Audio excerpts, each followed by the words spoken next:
అంతరిక్ష రహస్యాలు. అంతరిక్షం అంటే ఎంతో పెద్ద ప్రపంచం రహస్యాలతో నిండి ఉంది. మనకి తెలిసింది చాలా తక్కువ. 10 ఆసక్తికరమైన విషయాలు. సైఫాక్ట్స్, నక్షత్రాలు, గ్రహాలు, గెలాక్సీలు, బ్లాక్ హోల్స్, ఇలా చెప్పుకుంటూ పోతే ఎన్నో ఆశ్చర్యకరమైన విషయాలు. హాయ్ ఫ్రెండ్స్, సైఫాక్ట్స్ కి స్వాగతం. నేను మీ సుమ. ఈరోజు మన అంతరిక్షం గురించి 10 వింతైన ఆశ్చర్యకరమైన విషయాలు తెలుసుకుందాం. అంతరిక్షం అంటే ఎంతో పెద్ద ప్రపంచం రహస్యాలతో నిండి ఉంది. మనకి తెలిసింది చాలా తక్కువ. నక్షత్రాలు, గ్రహాలు, గెలాక్సీలు, బ్లాక్ హోల్స్, ఇలా చెప్పుకుంటూ పోతే ఎన్నో ఆశ్చర్యకరమైన విషయాలు. మనకి తెలిసింది చాలా తక్కువ. నక్షత్రాలు, గ్రహాలు, గెలాక్సీలు, బ్లాక్ హోల్స్, ఇలా చెప్పుకుంటూ పోతే ఎన్నో ఆశ్చర్యకరమైన విషయాలు.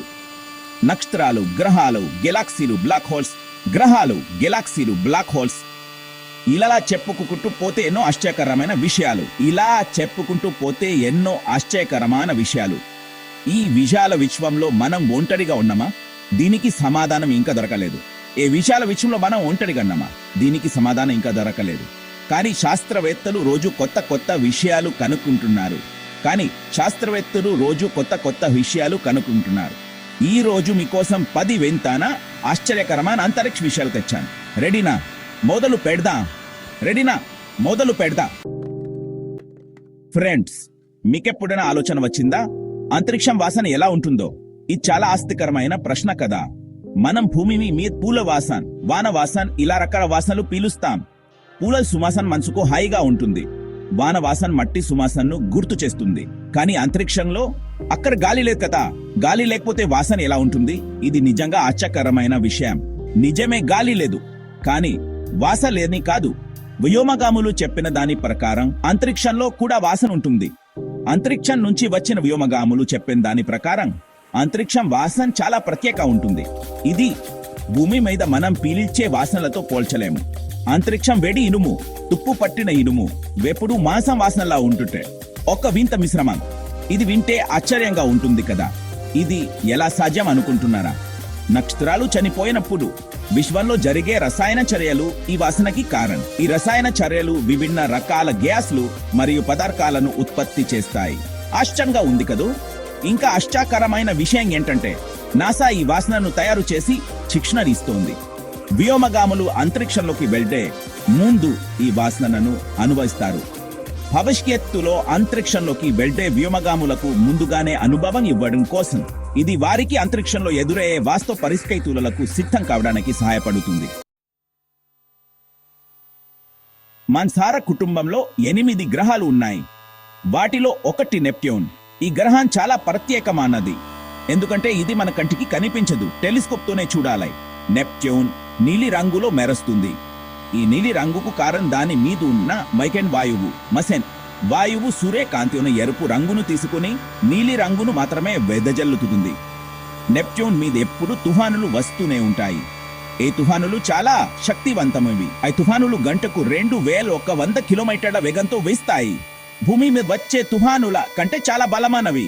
ఈ తుఫానులు ఎందుకు వస్తాయి, ఎంత కాలం ఉంటాయి అనేది ఇంకా శాస్త్రవేత్తలకు తెలియదు. కానీ ఈ తుఫానులు నెప్ట్యూన్ గ్రహాన్ని మరింత రహస్యంగా ఆసక్తికరంగా మారుస్తాయి. నెప్ట్యూన్ మీద తుఫానులు చాలా వేగంగా కదులుతాయి. ఈ వేగం కారణంగా నెప్ట్యూన్ మీద వాతావరణం చాలా విభిన్నంగా ఉంటుంది.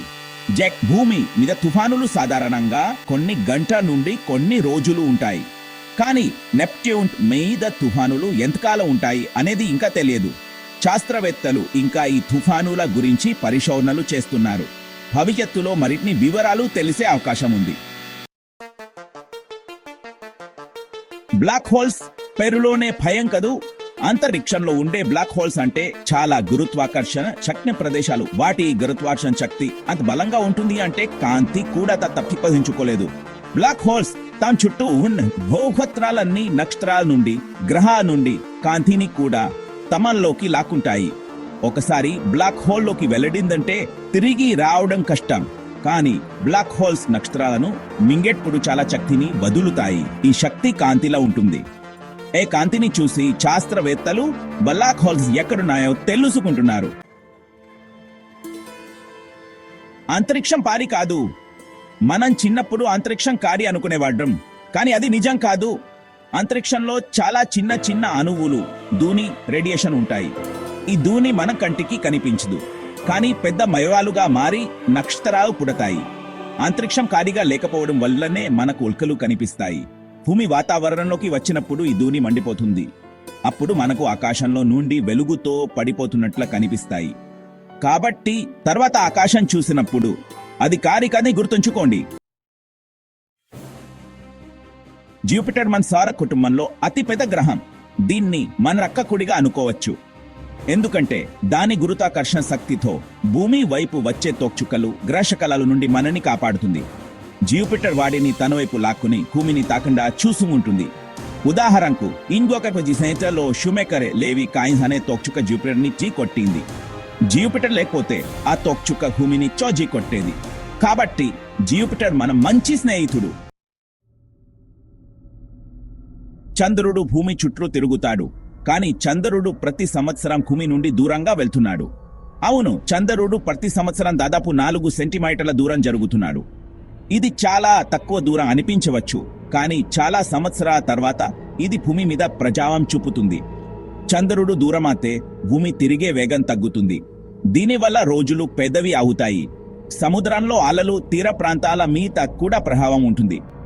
కానీ భయపడక్కర్లేదు, ఇది జరగడానికి ఇంకా చాలా కాలం పడుతుంది. భూమి మీద ఏడ్చినప్పుడు కన్నీళ్లు కిందకి పడతాయి, కానీ ఆ అంతరిక్షంలో ఏడ్చినప్పుడు ఏం జరుగుతుంది? అంతరిక్షంలో గురుత్వాకర్షణ లేదు కాబట్టి కన్నీళ్లు కిందకి పడువు. బదులుగా అవి చిన్న చిన్న బుడగలా మారి కళ్ళ చుట్టూ తేలుతాయి. ఇది వింతగా అనిపించవచ్చు, కానీ నిజం. అంతరిక్షంలో ఏడవడం కష్టం, ఎందుకంటే కన్నీళ్లు కళ్ళను శుభ్రం చేయవు, బదులుగా కళ్ళను మంట పెడతాయి. కాబట్టి తర్వాత ఏనా విచారకరమైన సినిమా చూస్తున్నప్పుడు భూమి మీద ఉన్నందుకు సంతోషించండి. గాలిలియో ఒక ఇటాలియన్ శాస్త్రవేత్త. ఆయన హినుకోక్ గాయంలో మొదటి టెలిస్కోప్ ని తయారు చేశాడు. ఆ టెలిస్కోప్ తో గాలిలియో అంతరిక్షంలో చాలా కొత్త విషయాలు కనుగొన్నాడు. జూపిటర్ చుట్టూ తిరిగే 4 చంద్రులను కూడా ఆయనే మొదట కనుగొన్నాడు. గాలిలియో ఆవిష్కరణలు అప్పటి శాస్త్రం అంతా మార్చేశాయి. భూమి విశ్వం మధ్యలో లేదని, సూర్యుని చుట్టూ తిరుగుతుందని ఆయన నిరూపించాడు. గాలిలియో టెలిస్కోప్ ఆవిష్కరణ నేటి ఖగోళ శాస్త్రానికి పునాది వేసింది. మనం అంతరిక్షం గురించి మాట్లాడినప్పుడు అక్కడున్న గ్రహాలు నక్షత్రాల గురించి ఆలోచిస్తాం, కానీ అంతరిక్షంలో ఒక చెడు కోణం కూడా ఉంది. అదే అంతరిక్ష విహారాలు. గత కొన్ని సంవత్సరాల్లో మనం అంతరిక్షంలోకి చాలా ఉపగ్రహాలు, రాకెట్లు పంపాం. వాటిలో చాలా ఇప్పటికీ అంతరిక్షంలోనే తేలుతున్నాయి. ఉపగ్రహాలు పగిలిపోయినప్పుడు కూడా చాలా చిన్న చిన్న విహారాలు అంతరిక్షంలో తేలుతున్నాయి. ఈ అంతరిక్ష విహారాలు ప్రమాదకరమైనవి. అవి చాలా వేగంగా తిరుగుతాయి, కాబట్టి ఉపగ్రహాలు అంతరిక్ష నక్కలను చోడికొట్టి నాశనం చేయవచ్చు. ఈ సమస్యను పరిగణించడానికి శాస్త్రవేత్తలు కొత్త పద్ధతులు కనిపెడుతున్నారు.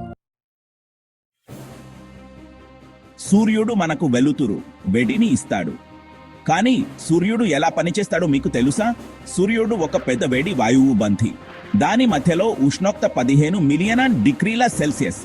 ఈ వేడి వల్ల హైడ్రోజన్ అణువులు కలిసి హీలియం అణువులు అవుతాయి. దీన్ని కేంద్రక సంలీనం అంటారు. కేంద్రక సంలీనం జరిగినప్పుడు చాలా శక్తి వస్తుంది.